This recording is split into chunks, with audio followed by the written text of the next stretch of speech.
Good morning to everyone. I must thank the organizers and also the chairpersons for their very kind introduction.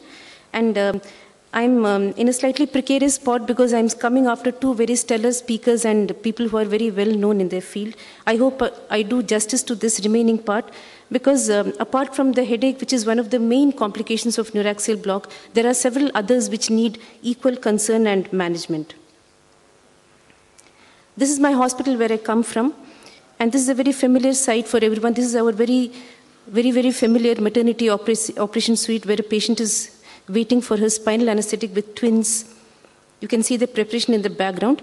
And at this point, I would like to all of us to remember that spinal anesthesia has had its share of complications from very long. In fact, it was in 1950 when a neurosurgeon by name Foster Kennedy, we all know the Foster Kennedy syndrome, published a paper which was titled The Grave Spinal Cord Paralysis Caused by Spinal Anesthesia in a very eminent surgical journal. This paper had a lot of neurological detail and very little anesthetic information, and it was read by too many surgeons because it was a surgical journal. And it started the demise of spinal anesthetic in that area. And this demise was further helped by another problem which was occurring in UK in the form of the trial of the Woolley and Rose case, which all of us are aware about. Although Sir Robert Mackintosh managed to bail out the anesthetist at that time, the jury came out very clear and very harsh that any complication which occurred after spinal anesthetic, the anesthetic was the culprit unless proved otherwise. So with this scenario in place, that was old. And see what I came across on the net just 2 days before I came to Hyderabad. This was in the Mail Online, which is the Daily Mail's internet paper, and this was on the health page, which has published a remark about a teenager who's paralyzed for life. And this is the wording that they've given. So when we read things like this in the press, it is very obvious that no matter what advantages neuraxial blocks gives people, the parturient, the obstetricians, and more often the lay public has got a very low level of tolerance if there are any complications. So as caregivers, it is our duty to be very aware of all sorts of complications which can occur after neuraxial block so that we are in a position to explain to the patient that they can occur and also take aggressive and the proper action for these complications. I often feel that we are standing under a Damocles sword where we are trying to provide good analgesia, but at the risk of getting killed. So if you see the review of complications in literature, we start off with a review in 2002 by Oroy et al., which covered more than 5,000 spinals and nearly 30,000 epidurals in parturients. But in this series, the only complication they could find was a peripheral neuropathy, which occurred in the subarachnoid group. Then there was a large study by a Swedish group which covered more than 1.5 million procedures involving about 200,000 labor epidurals. And this group found that there was an incidence of 1 in 10,000 complications in parturients. But a very specific paper came in 2006 which related to the incidence of epidural hematoma, infection and injury in obstetric patients who were undergoing epidural anesthesia. And this paper covered 27 studies with nearly 1.5 million women, and this was the incidence of complications that they found.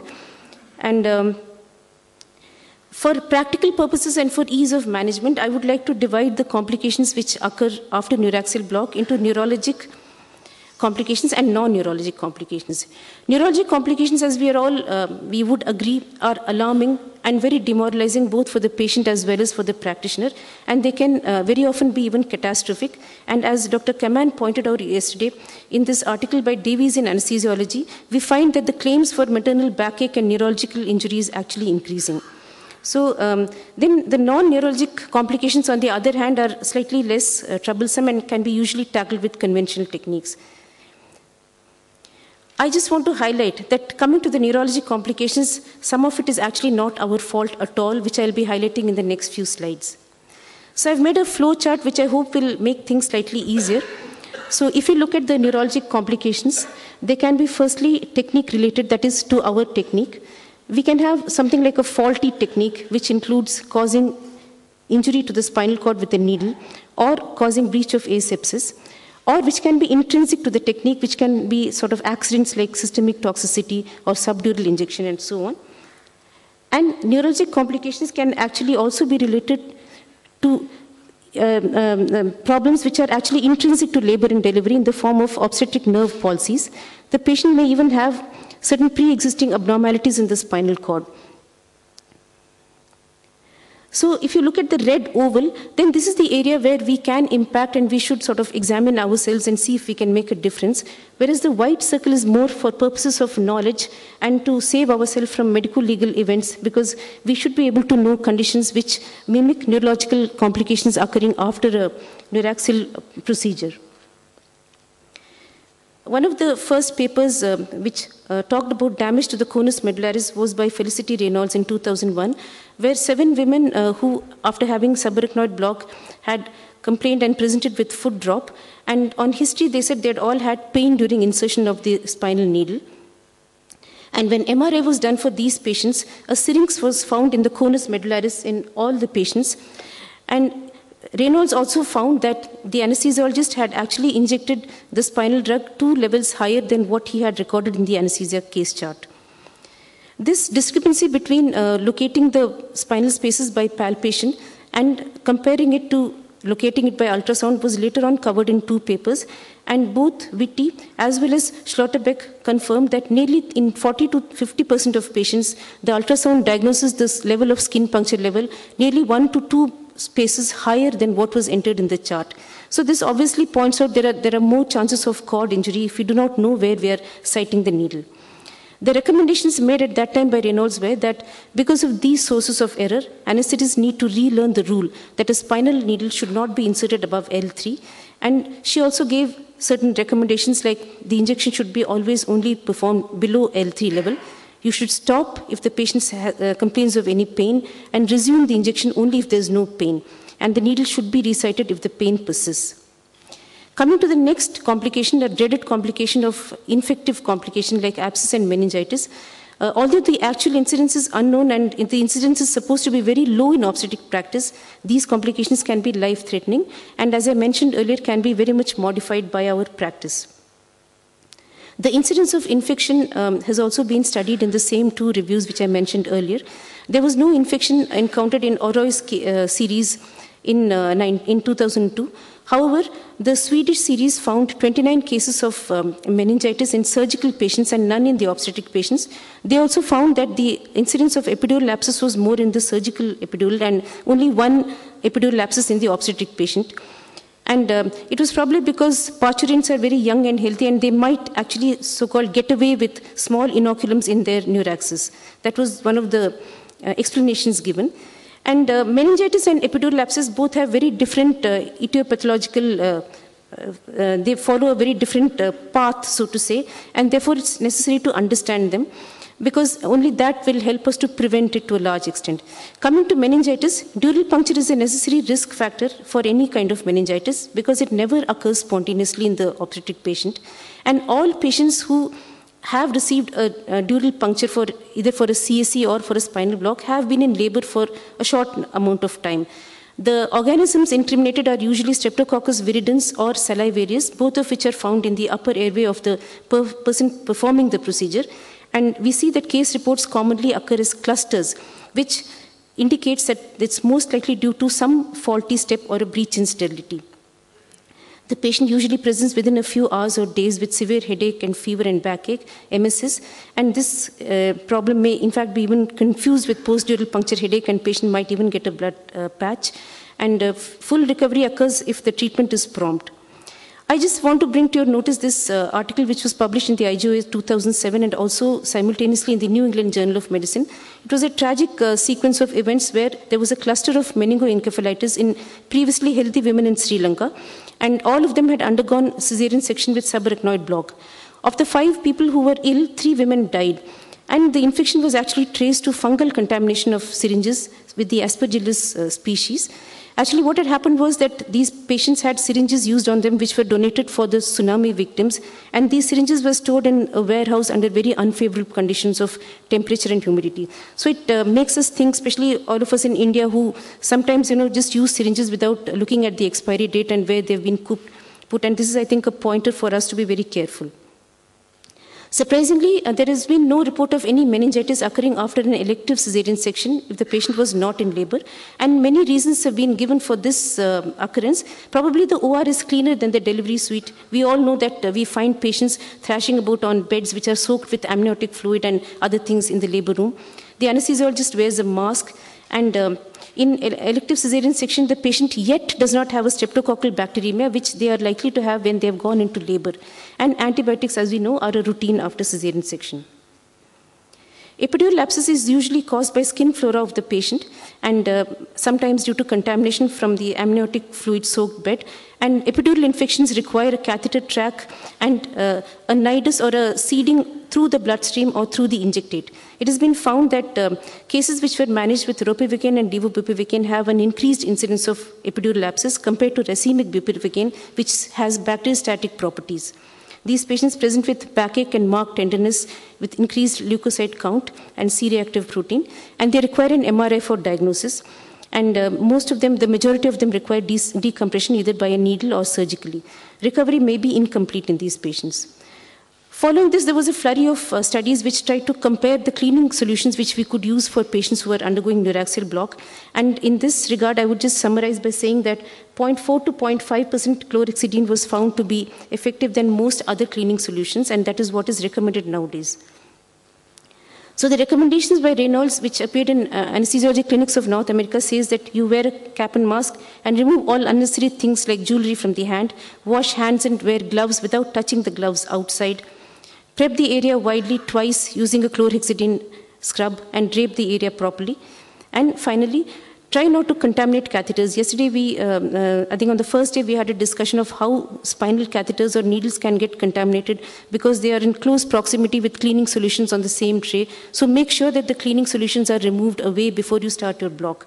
Avoid dural puncture during labor if possible, and talk less, because if you're talking without a mask, it is seen to disseminate infection further. Now we come to the problems which are intrinsic to the technique of neuraxial block, like, for example, systemic toxicity. We always advocate the use of lignocaine with epinephrine for the test dose or chloroprocaine, and we do not want bupivacaine because bupivacaine not only is 4 times more toxic, it also reduces the uteroplacental flow, and the onset and offset of symptoms, which can be very uncomfortable, are quicker with chloroprocaine. These are in the form of ringing in the ears, metallic taste, warmth, or dizziness, and epinephrine may even produce anxiety, palpitations, or fetal distress. So in order to avoid an intravascular placement, one should be very careful with the technique. It has to be a midline insertion, and resite if blood has been aspirated. And a negative aspiration, remember, is no guarantee that the catheter is not intravascular. Observe the patient, wait, and inject the main dose in increments. A brief word about bupivacaine cardiotoxicity. If it is injected intravascularly in doses of more than 1 milligram per kg, it can produce arrhythmias or cardiac arrest. And although amiodarone and high doses of epinephrine have been used for arrhythmia management, it is currently intralipid, which is given in, the regime is available on the net for everyone to download. These boluses are repeated every 3 to 5 minutes till return of spontaneous circulation with continuation of CPR. We are all aware of the high or the total spinal, which is inadvertent injection of the whole dose into the subarachnoid space. The prevention of this is better than its cure. It requires aggressive management with intravenous fluids, lateral tilt and vasopressors, and massive paralysis may mandate intubation. Subdural injection, just to complete the list, is a very unique kind of a complication, and its incidence is being recognized now more. There are 2 major and 3 minor criteria to diagnose subdural injection in the form of a negative aspiration test and a widespread sensory blockade, not really related to the dose, and minor criteria in the form of a very delayed onset of block of about 20 minutes with variable or no motor blockade and extensive sympatholysis. It's a very busy slide. This slide is from an article in Regional Anesthesia Pain Medicine 2009, which gives us a kind of algorithm to diagnose subdural injection, which more or less follows the same pattern as I said before. Transient neurological symptoms are fortunately found to a very low incidence in obstetric patients and usually associated with spinal lidocaine and with the continuous microcatheter spinal techniques. The patient usually presents with dull aching pain in the buttocks, and this pain may be aggravated by lithotomy or early ambulation. This is another very dreaded complication of neuraxial block, which results because of contamination of needles by detergents or toxic drugs. A classic example is the 1980 chloroprocaine toxicity, which was due to the sodium metabisulfite used as a preservative. And the epidural space has got a remarkable resistance to development of any neurological symptoms. It is only the subarachnoid space which is very unforgiving. However, potassium chloride has produced permanent paraplegia in the epidural space. Now, I'll just come to the neurological complications which are intrinsic to labor and delivery, which we all should be aware of in order so that we don't get into trouble very often.